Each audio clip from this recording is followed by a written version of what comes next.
হাসপাতালে গিয়ে যেন চিকিৎসা পায় সেই ব্যবস্থা ডাক্তারদেরকে করতে হবে। কোনো নেতা গেছে, সব ডাক্তার অস্থির, একজন সাধারণ মানুষ গেছে, তার প্রতি কেয়ার নিচ্ছেন না। এই পরিস্থিতি আর চলবে না। জনগণই সকল শক্তির উৎস, জনগণের কাছে ক্ষমতা রয়েছে মানুষকে এমপি বানানোর, পৌর মেয়র বানানোর, চেয়ারম্যান বানানোর কাজে এই জনগণ। আপনাদেরকে আমরা বলবো, সঠিক মানুষকে আপনাদেরকে বাছাই করতে হবে।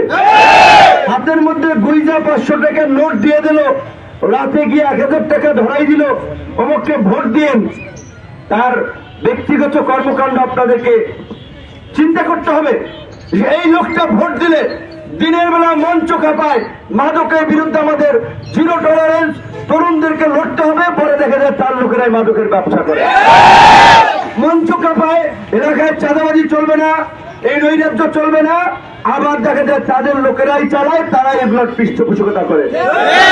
আপনাদের প্রতি আমার আহ্বান থাকবে, অনুরোধ থাকবে, 52 থেকে দেখেন 71, এই 21 বছর, আবার 71 থেকে 90, 19 বছর, 90 থেকে 111 2007 সালে, 2007 থেকে 24 দেখা গেছে যে 18-20 বছর পর পর একটা বড় রাজনৈতিক পট পরিবর্তনের জন্য এই দেশের তরুণদেরকে রাজপথে নেমে আসতে হয়েছে, জীবন দিতে হয়েছে, রক্ত দিতে হয়েছে। এইবারের মতো পরিস্থিতি বাংলাদেশ কখনোই ফেস করে নাই। কাজে আপনাদের আশপাশের যে সমস্ত ভাইরা শহীদ হয়েছে, আহত হয়েছে, এই মুহূর্তে তাদের পাশে দাঁড়ানো, তাদের পরিবারের পাশে দাঁড়ানো আমাদের প্রথম কাজ। দ্বিতীয় কাজ হচ্ছে এই যে পুলিশকে যেভাবে জনগণের বিরুদ্ধে, গণবিরুদ্ধে একটা বাহিনীতে এই সরকার পরিণত করেছিল, আমরা বারবার বলছিলাম এই পুলিশ আমাদের প্রতিষ্ঠান, এই পুলিশ আইন শৃঙ্খলা বাহিনী বা পরিস্থিতি, তারা সমাজের শান্তি শৃঙ্খলা নিয়ন্ত্রণ করে। কাজী পুলিশের যে সমস্ত অফিসাররা এই অপকর্ম করেছে, গুলি চালিয়েছে, জনগণের বিরুদ্ধে দাঁড়িয়েছিল, তাদের বিচার হবে। কিন্তু অন্যান্য পুলিশ কর্মকর্তারা ঢালাওভাবে সবাই অপরাধী না।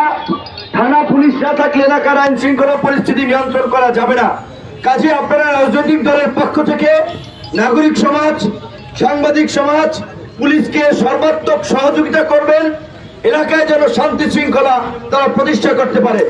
এবং এসি সাহেব সহ এসপি সাহেব, ডিসি সাহেব পরিষ্কারভাবে বলে দিয়ে আসবেন, কোন রাজনৈতিক দলের নেতার নির্দেশে মিথ্যা মামলা হবে না, হয়রানিমূলক মামলা হবে না, প্রতিহিংসাপূর্ণ রাজনীতি এই ফরিদপুরে ভাঙ্গা চলবে না। পরিষ্কার এই এলাকার মানুষ হিসেবে আপনারা জানিয়ে দিবেন।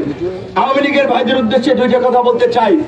আজকে জুম্মার নামাজের দিন, যারা দেশ থেকে পালাইছে তারা তো ভাগছে, যারা দেশে আছেন আল্লাহর কাছে মাপ চান। আল্লাহ যদি মাফ করে তাহলে আপনাদের মাফ হইতে পারে, দুনিয়ার মানুষ মাফ করতে পারবে না। আপনারা যেই অপরাধ করেছেন, যেই অপকর্ম করেছেন, আপনাদেরকে একটা কথা বলবো, খুনের বদলে খুন, রক্তের বদলে রক্ত, হত্যার বদলে হত্যা, এইটা যদি চলতেই থাকে তাহলে তো এই দেশে আর শান্তি স্থিতিশীলতা হবে না। এই আমাদের ছোট ভাইরা, আমাদের সহকর্মীরা এই ফরিদপুরে না, শুধু সারা বাংলাদেশে আমরা 2018 সালে এই কোটা সংস্কার আন্দোলন শুরু করেছিলাম। আমাদের ভাইরা, আমাদের নেতৃবৃন্দ আজকে আবার এই 24 সালে নেতৃত্ব দিয়ে তারা একটা সফল গণ অভ্যুত্থান ঘটিয়েছে।